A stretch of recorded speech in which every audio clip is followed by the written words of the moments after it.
Hello everyone and welcome to the next in our series of daily origami for YouTube. Today we're going to continue looking at some traditional origami, and we're going to do another cool kind of object from Japan, and this is called a palanquin, or in Japanese we call it a kago.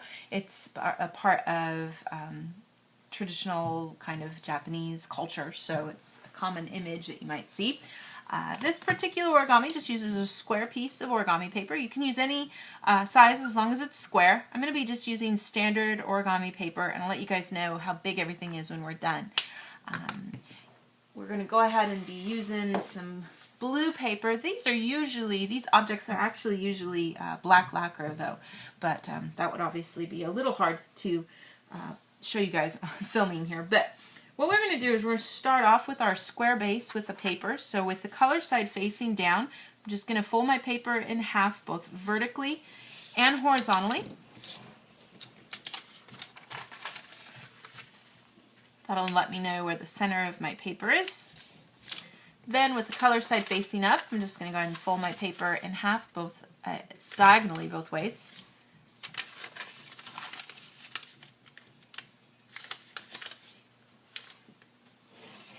Open everything up to the color side and find those mountain creases that go straight across. Pinch on opposite sides and just push into the center until it shimmies around into a nice little diamond or square, which is where the square base comes from. Now we're going to go from here and fold these flaps over and do a big petal fold so that we can get to the next step. So if I take the outer edge, make sure you have those open flaps facing down. I'm going to go ahead and fold into the center here. Good crease, fold the other side too. And if you want, we're going to be repeating these steps on the back, so you can go ahead and flip everything over and just do this side too. That kind of helps so that we can keep everything in a good flat kind of environment here. And then take the top section and just fold it flush against those edges at the top to make a nice little triangle there. Open it up, open up all the flaps. We're just going to take that first layer, push straight up to that crease we made, and reverse all of this up at the top so that it can lay down flat and be this big giant kind of diamond shape here. Flip it over. I'm going to do the same thing on this side. Now that crease is reversed. It's going the wrong way, but we can still use it as we pop everything up here and get all this to lay down flat.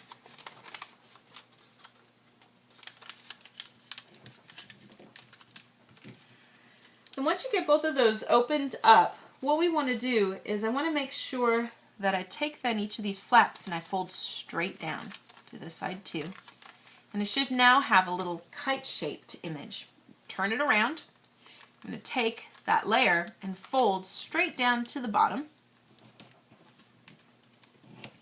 Flip it over, do the same thing on the back. Careful when you make a crease that you don't accidentally snag on these edges. That's easy to do. And then what we're going to do from here is we're going to take each of these flaps that you see here, fold open to the left to the right, flip it over and do the same thing again so that we're looking at a solid area again.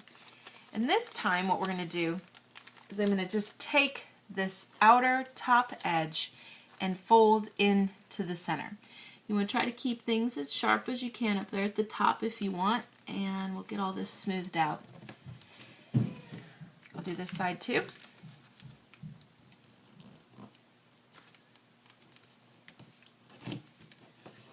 And then flip it over, do the same thing on the other side as well.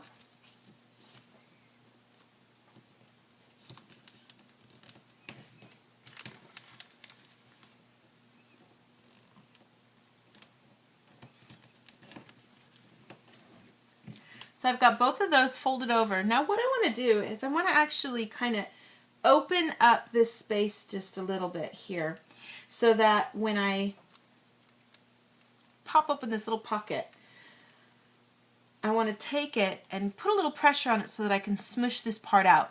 Now what I want to do is try to create a crease, a little edge here that's kind of parallel to if you created like a line between these 2 points. So we want, if you're trying to keep things straight, essentially you're creating a right angle here when you do this. So Get that kind of pushed down. And it should give you this nice little bit sticking out on the side when you do that. So we'll do both of these first, and you know, of course, try to mirror each other as you do this and get them both going out at the right angle here. Flip it over, just do the same thing here, and you've got that other side to help you, so you know to just line up with that as you do this to get all 4 of those little areas popped out. Now I'm going to take and open from left to right again one more time, turn it over, and on this side as well. And this should give you this really nice smooth surface here and these 2 little like legs, if you will. What we're going to do is we're going to take those and open, reverse them out, inside reverse them, I should say. We're going to get that whole part creased down here. We want to make sure that this gets pulled down as far as you can down here, because we want it to come out at an angle that's almost, you know, straight. There's going to be a little bit of an angle from here. It's just going to come down just a tiny bit. But we do want to make sure we get that coming out as straight as we can, so that it looks something like this. Now I'm going to take this top flap and I'm going to fold it straight up so that I get even with both of these corners. Get that nice and straight and fold it over. And then I'm just going to fold straight behind, flush with everything. Now if we flip it over, I can kind of double check stuff and make sure, for example, that my centers are lined up. And then I'm going to kind of do a similar thing this time. I'm going to fold up again. And I really want to keep these layers snug together as I do this. So it helps to kind of push down with your thumb with one hand as you get both of these going, so that you keep those pieces together. And then flip it over again. You should see just a tiny little bit of that guy sticking out there in the back. Push down, again snug at the top there. Keep your center lined up. And then I'm just going to tuck what's left over in this little pocket. And you might need to kind of double it up a little to keep it from, you know, it might be just a tad longer than this space up here, but that's okay. We just kind of push it in there so that it's folded away and tucked away, so that you can't open now from the top here anymore. And then if I take this bottom area down here, we're going to fold a crease straight across from those 2 points, give us a nice little triangle. That's going to give us the base for everything. We're going to just take each of these sides, kind of pop it open a little bit, pull on opposite sides to help kind of open things up. And then if you put a little pressure right on that point, it should help you poof things out. You do need to kind of pull gently on opposite sides to try to get this to kind of open up the way we want it to. We want to open it all the way to a nice square base, and then we can smooth out all of our edges. So it helps to kind of get it going here. And you should be able to get a nice square base to the bottom and the little handles at the top, and that is the finished palanquin. Now the dimensions for this are about, let's see here, 12 centimeters, 12.5 centimeters straight across, and it stands about 3.75 centimeters tall. So let's see here, this is 12.5 centimeters across, and then, like I said, it's 3.75 centimeters tall. And then the width here, because this base is square, this is going to be just a little bit less. It's about 3.2 centimeters square for the base.